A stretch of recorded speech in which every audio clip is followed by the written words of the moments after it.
sharing bagaimana memahami, karena ini Bapak bukan sekedar memahami, nanti harus bisa nyusun dokumen pemilihan. Kalau bahasa awamnya dokumen tender ya. Oke, kita masuk ke materi yang pertama. Nah, dari materi ini ya diharapkan nanti Bapak Ibu mampu ya, tujuan umumnya mampu melaksanakan proses pemilihan dokumen pengadaan. Jadi Bapak Ibu nanti memproses apa? Pengadaan langsung, bikin dokumennya kayak apa? Bapak Ibu memproses tender, bikin dokumennya kayak apa? Dokumen tender ya. Bapak Ibu seleksi konsultan, bikin dokumennya kayak apa? Nah, di sini Bapak Ibu nanti harus dari sekian banyak dokumen Bapak Ibu bisa ambil. Karena kalau bicara pengadaan di LKPP itu, LKPP mengeluarkan MDP barang, MDP konstruksi, MDP jasa lainnya, MDP konsultan, dan seterusnya. Jadi Bapak harus bisa milih mana dokumen yang mau diambil. Jangan main asal comot, bukan. Disesuaikan dengan paket yang Bapak Ibu ambil. Itu yang pertama. Yang kedua, nanti Bapak bisa menyusun dokumennya. Nanti dokumen pemilihan itu ada LDP, ada LDK, lembar data pemilihan, lembar data kualifikasi. Bagaimana nyusunnya? Ya, nanti persyaratan pemilihannya apa, informasi paketnya apa, ruang lingkupnya apa, persyaratannya apa, itu ada di LDP namanya, lembar data pemilihan. Ada yang namanya LDK, lembar data kualifikasi. Ya, Bapak Ibu harus tahu, LDK itu nanti lembar data kualifikasi. Nanti Bapak Ibu harus bisa menentukan persyaratan kualifikasi. Ya, kualifikasi ada dua, kualifikasi administrasi dan kualifikasi teknis. Kualifikasi administrasi apa saja? Nanti Bapak Ibu ada yang namanya izin usaha. NIB, kalau dulu namanya, kalau Bapak konstruksi SUJK, itu zaman dulu. Kalau sekarang namanya NIB, ya, nomor induk berusaha. KSWP, NPWP, surat domisili, dan seterusnya. Itu persyaratan kualifikasi administrasi, nanti Bapak bisa nentuin. Terus nanti persyaratan kualifikasi teknis. Apa? Penyedianya harus punya pengalaman. Nanti kalau Bapak konstruksi kan kita bicara ada yang namanya SKP, sisa kemampuan paket. Kalau paket kecil 5, non kecil 1,2 kali N. Begitu juga nanti Bapak konstruksi ada persyaratan pengalaman sejenis ya. Kalau untuk paket non kecil kan ada persyaratan KD, kemampuan dasar. KD sama dengan 3 NPT dan seterusnya. Ya, ini nanti Bapak harus bisa. Nanti harus bisa nyusun dokumen, harus bisa melakukan evaluasi, dan seterusnya. Oke, yang pertama, ini kira-kira yang materi-materi yang nanti kita bahas. Nah, sekarang bagaimana memilih dokumen pemilihan? Nah, apa itu dokumen pemilihan? Dokumen, kalau sekarang namanya dokumen pemilihan ya Pak ya. Nanti dokumen pemilihan ada dokumen kualifikasi maupun dokumen tender ya. Dokumen pengadaan barang dan jasa adalah atau yang disebut dengan dokumen pengadaan, kalau bahasa awamnya kita dokumen tender. Adalah dokumen yang digunakan untuk mendapatkan penawaran atau proposal dari calon penyedia untuk pengadaan barang, konstruksi, jasa lainnya, konsultan yang diperlukan dan disyaratkan. Jadi bahasanya nanti Bapak pengumuman, setelah pengumuman Bapak upload dokumen tendernya.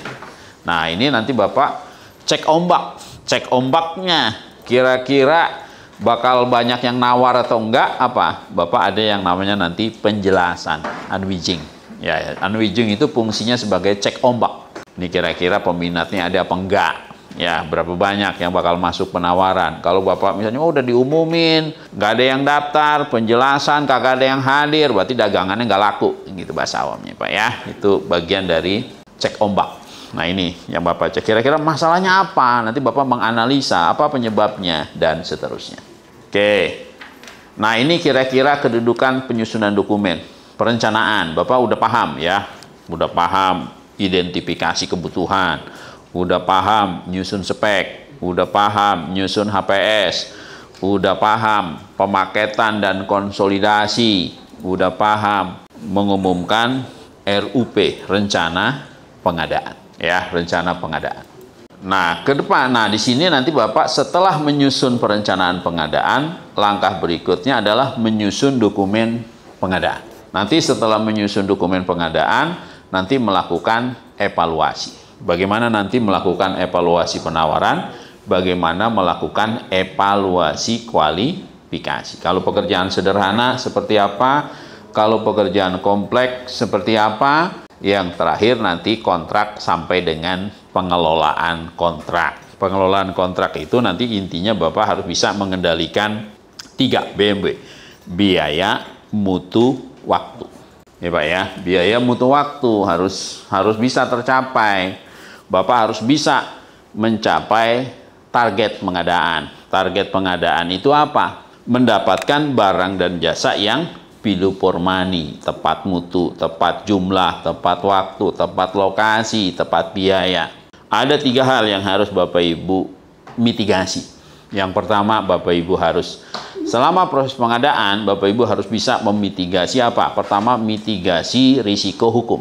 Jangan nabrak-nabrak aturan, ya. Lihat aturan pengadaannya apa. Karena Bapak Ibu di BUMN berarti ikuti, Bapak ada peraturan Menek BUMN. Nah, dari peraturan Menek BUMN ada nanti peraturan direksi BUMN. Itu regulasi hukum pertama. Nah, kalau nanti Bapak hubungannya dengan bangunan, ikuti peraturan-peraturan atau standar yang ditetapkan oleh Permen PUPR. Nanti Bapak kenal ada istilah SNI bangunan dan seterusnya. Gitu. Jadi risiko hukumnya aturan-aturan jangan ditabrak-tabrak. Apalagi Bapak hubungannya dengan konstruksi, itu sangat berkaitan sekali dengan SNI bangunan. Ya, diperhatikan, jangan sampai nabrak-nabrak aturan, jangan sampai outputnya nggak sesuai standar, ya, menabrak aturan. Itu resiko hukum yang pertama. Kemudian nanti Bapak, resiko hukum ini nanti memperhatikan aspek hukum administrasi negara. Kalau perencanaan pemilihan, itu hukumnya hukum administrasi negara. Ada aspek hukum perdata. Kalau di kontrak nanti urusannya dengan hukum perdata, ya Pak ya. Nah, jangan sampai Bapak nyenggol-nyenggol hukum pidana. Ya, hukum pidana, mens rea. Ada markup, ada fiktif, ada suap. Ya, yang terakhir ya tadi ada risiko hukum. Nanti Bapak perhatikan, jangan sampai bangunannya gagal fungsi. Ya, gagal fungsi, gagal bangunan. Ini jangan sampai terjadi.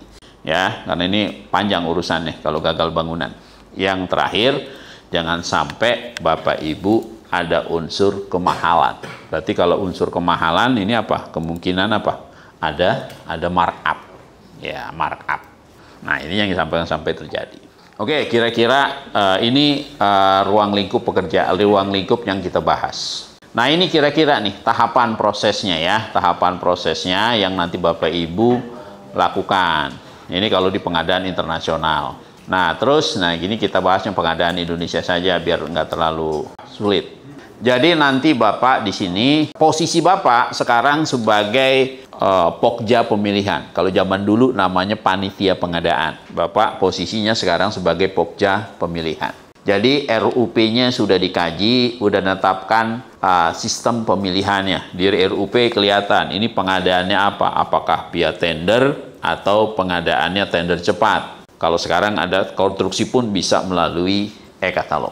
Kemudian direncanakan pemilihannya. Kemudian setelah udah direncanakan, maka Bapak Ibu di sini harus menyusun dan menetapkan dokumen pengadaan. Nah, ini yang kita bahas hari ini, ya. Yang kita bahas hari ini. Oke, nah ini kenangan para pihak. Nah, kita lewat aja.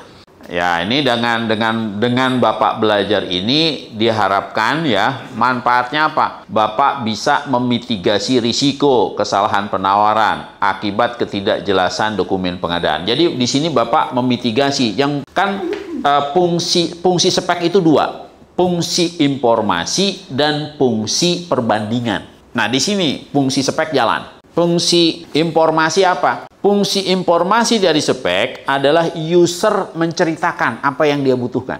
Yang dia butuhkan ke dalam dokumen spek. Nanti dokumen spek itu menjadi lampiran dari dokumen tender. Artinya apa? Artinya Pokja menginformasikan barang yang dibutuhkan user itu apa. Itu ada di dalam dokumen pemilihan. Bapak memitigasi risiko. Jangan sampai apa? Jangan sampai salah beli. User butuhnya apa? User butuhnya laptop. Laptopnya laptop apa? Laptop fungsi office. Berarti kalau fungsi office buat apa? Cuma buat ngetik, buat bikin PowerPoint, bahan presentasi, buat rapat via Zoom. Itu laptop fungsi perkantoran. Artinya di sini Bapak menginformasikan spek laptopnya adalah laptop office. Ada hardware-nya dan ada software-nya. Ya, jadi jangan beli laptop doang, kagak bisa dipakai nanti. Ya, coba Bapak laptop doang, nggak ada software-nya, bisa dipakai nggak? Kagak. Ya, berarti salah. Itu. Jadi itu kalau nanti Bapak harus jelas. Artinya di sini di dalam dokumen tender itu Pokja menginformasikan barang dibutuhkan oleh user apa, supaya penawarannya sesuai dengan apa yang dibutuhkan. Kalau nggak sesuai apa? Bapak pakai fungsi kedua, fungsi perbandingan. Spek itu fungsi pertama, fungsi komunikasi. Yang kedua, fungsi perbandingan. Ya, kira-kira begitu. Kalau ada hal-hal yang diperlukan, mungkin harus diklarifikasi lapangan. Ya, kira-kira begitu. Nah, di sini nanti Bapak fungsinya Bapak. Jangan sampai salah beli barang. Ya, itu fungsi perbandingan. Mintanya A, ya dapat A. Jangan minta B, dapatnya. Jangan sampai bahasanya Bapak nanti tender, begitu tender yang dapat kaleng-kaleng. Jangan. Nah, ini fungsi Pokja, fungsi strategisnya Pokja di sini. Pada saat memilih, ya jangan sampai salah pilih. Yang pertama. Yang kedua, nah ini kebutuhan nih, harus sesuai nih rencana kebutuhannya. Nah, jangan juga nanti Bapak salah prosedur, resiko sanggah. Ada protes karena ada Bapak melakukan yang namanya post bidding. Di dokumen tender pakai metodenya harga terendah, evaluasinya pakai sistem nilai. Ini post bidding namanya. Melakukan tindakan-tindakan yang di luar ketentuan dokumen pemilihan. Namanya post bidding. Ya, nanti hindari karena kalau begitu post bidding pasti potensinya sanggah. Ya.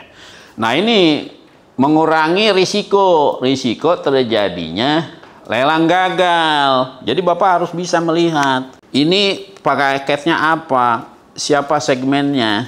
Ya, jangan juga paket besar ternyata yang Bapak undang, yang Bapak umumkan ke penyedia yang kecil. Makanya kalau seringkali saya dampingi paket-paket pekerjaan yang kompleks, yang nilai paketnya itu hitungannya udah T gitu Pak ya, triliunan. Itu sebelum tender kita market sounding dulu. Kita undang dulu nih, siapa nih pemainnya, bahasanya gitu ya. Karena penyedianya itu harus, syarat pemenang itu kan harus mampu dan memenuhi syarat. Apalagi kalau paketnya gede-gede, ya kita harus cari nih pemain gedenya gitu. Siapa pemain gedenya? Bukan bukan makelar gitu loh Pak. Nah, ini jangan sampai nih Bapak terjadi gagal lelang. Bapak harus juga lihat juga segmennya, punya pengalaman apa enggak, punya tenaga ahli atau enggak, punya peralatan atau enggak. Kan gitu kita cek nanti Pak, cek lapangan. Oke, nah ini harus diperhatikan nih. Nah, ini tadi ya, minimalisir risiko gagal lelang. Mencegah fraud. Ya, fraud itu apa? Kecurangan.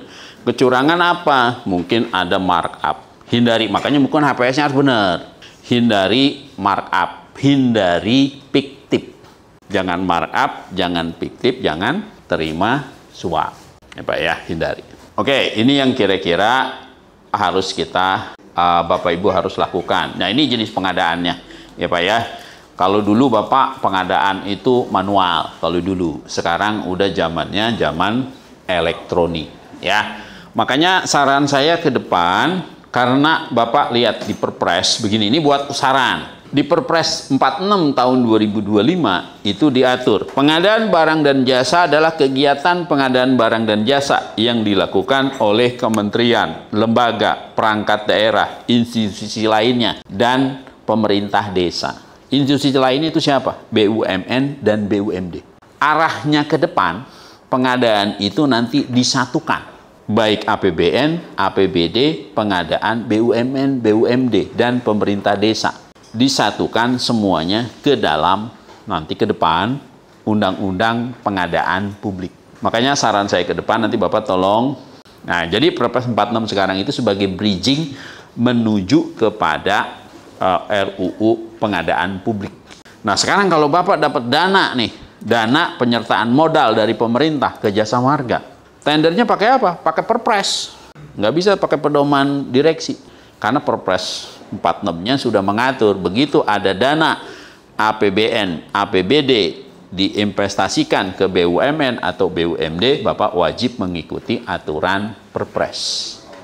Ya, di peraturan yang baru nih sekarang. Ya, tolong nanti saran saya Bapak ikut lagi di pelatihan level 1. Nanti daftar ke Pak Anto nih. Ya, level 1. Ke depan arahnya ke sana, Pak. Ya, arah angin perubahan. Apalagi arah angin perubahan itu semuanya didorong ke arah elektronik. Nanti Bapak pengadaan barang, pengadaan konstruksi, pengadaan konsultan, pengadaan jasa lainnya, sampai swakelola pun itu nanti dilakukan via e-purchasing. Ya, via e-purchasing. Ya. Oke, kita lanjut. Ya. Nah, ini isi dari dokumen pemilihan. Isi dari dokumen pengadaan itu atau dokumen tender itu apa? Nah, ini ya. Apa? Ada undangan atau ada permohonan proposal. Ada instruksi kepada penyedia, ya.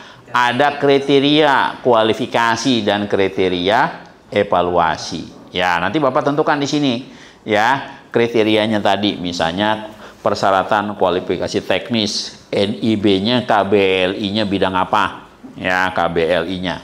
NPWP-nya aktif, punya surat domisili dan seterusnya. Nanti kriterianya apa? Nanti dicek kriteria evaluasinya sesuai atau enggak. Nanti ada di sini rancangan kontrak, ada lampiran pendukung, ya. Kalau nanti ada pekerjaan konsultan, harus ada yang namanya KAK dan seterusnya. Nah, ini yang disebut dengan nanti isi dokumen, ada POM isian, ya, ada informasi kepada penawar. Ini persyaratannya, persyaratan penawaran dan seterusnya. Jadi secara umum dokumen ini ada 3 bagian. Yang pertama, dokumen kualifikasi. Ya, dokumen kualifikasi ini berisi kriteria, ya, berisi persyaratan dan kriteria, ya, yang harus dipenuhi oleh calon penyedia. Apa itu kualifikasi? Kualifikasi ini adalah pemenuhan, ya, pemenuhan persyaratan tertentu dari penyedia. Ya, persyaratannya apa? Persyaratan izin usaha, persyaratan administrasi, dan persyaratan teknis. Nah, kalau Bapak Ibu di sininya benar, insya Allah sudah dapat calon penyedia yang kompeten, calon. Kalau di sininya benar, insya Allah di sininya akan benar. Karena Bapak Ibu sudah mendapatkan calon penyedianya yang kompeten. Nah, ini kalau di sini yang dilihat adalah kemampuan calon penyedia. Penyedia punya legalitas nggak? Punya. Penyedia punya pengalaman nggak? Punya. Penyedia punya peralatan nggak? Punya. Ya, itu yang nanti kita harus persyaratkan. Kemudian kalau dia lulus kualifikasi, masuk ke dokumen pemilihan, persyaratan. Persyaratannya apa? Spesifikasinya sesuai atau enggak? Tenaga ahlinya ada atau enggak? Bapak cek SKA, SKT-nya dan seterusnya. Nah, di sini nih. Kalau di sininya benar, insya Allah di sininya akan benar. Hasilnya nanti penyedia yang kompeten siap menandatangani kontrak. Ya, kira-kira seperti itu. Tapi kalau Bapak di sininya udah, maaf ya, udah asal-asalan, calonnya asal-asalan gitu, kaleng-kaleng, penawarannya juga asal-asalan, nanti pasti pengaruhnya ke kontrak dan ke pengendalian. Kira-kira seperti ini. Ini yang harus Bapak Ibu lakukan, harus benar persyaratannya. Ya, nanti di sini, ya, nanti kan di sini nih ada dokumen tender. Dokumen tender di sini ada petunjuk pengisiannya. Nah, di sini ada ketentuannya, dokumen kualifikasinya, penyiapan dokumen kualifikasinya, penyampaiannya. Nanti Bapak Ibu evaluasinya pakai pra atau pakai pasca. Kalau Bapak pekerjaan komplek kan berarti pakai pra kan gitu. Misalnya Bapak ada tender pekerjaan komplek gitu kan, pasti pakai pra. Ya. Nah, ini yang nanti Bapak Ibu persyaratkan. Ini ada lembar data kualifikasi dan ada tata cara melakukan evaluasi. Nanti dicek, Bapak mensyaratkan NIB-nya bidang apa? Lihat penyedia, NIB sesuai apa enggak? Hasil scan NIB sesuai atau enggak? Bapak bisa cek keasliannya. Lulus persyaratan izin usahanya. Bapak cek NPWP-nya, Bapak cek domisilinya. Ya, makanya Bapak ngecek penawaran harus benar nih cara ngeceknya supaya dapat penyedianya yang kompeten, jangan sampai dapat kaleng-kaleng. Itu yang pertama. Yang kedua, setelah calon penyedianya dapat, Bapak mensyaratkan penawaran. Penawarannya apa? Ini nanti ada di LDP, lembar data pemilihan. Persyaratan penawarannya apa? Cara ngevaluasinya bagaimana? Ya, cara ngevaluasinya bagaimana? Nah, ini nanti Bapak harus bisa nih, bagaimana cara melakukan evaluasi. Evaluasi spek bagaimana? Misalnya berdasarkan surat penawarannya, didukung dengan apa? Mungkin didukung dengan brosur. Perlu Bapak cek di lapangan, produknya ada nggak di pasaran, dan seterusnya. Itu ngecek spek. Kemudian perlu ngecek mungkin tenaga ahli. Tenaga ahlinya bersertifikat atau enggak, dan seterusnya, dan seterusnya. Ini yang perlu Bapak cek. Supaya pastikan produk yang ditawarkan oleh penyedia sesuai dengan kontrak. Kalau Bapak konstruksi, spek itu kan ada 5. Apa? Spek bahan dan material. Sesuai atau enggak? Yang kedua apa? Spek peralatan. Sesuai atau enggak? Yang ketiga apa? Spek tenaga kerja. Tenaga kerjanya nanti dilihat dari mana? Dari ijazah, SKA, SKT-nya. Makanya nanti di sini harus jelas. Dokumen-dokumen yang Bapak minta apa, cara mengevaluasinya apa. Kalau pekerjaannya sederhana, ya mungkin menggunakan harga terendah. Tapi kalau Bapak pekerjaannya kompleks, boleh nggak harga terendah? Jangan. Kalau Bapak pekerjaannya kompleks, pakai sistem nilai. Gabungan antara bobot teknisnya 60-70, dan bobot harga 30-40. Jadi spek teknis sepadan dengan harga yang ditawarkan. Jadi nggak mesti yang terendah yang menang.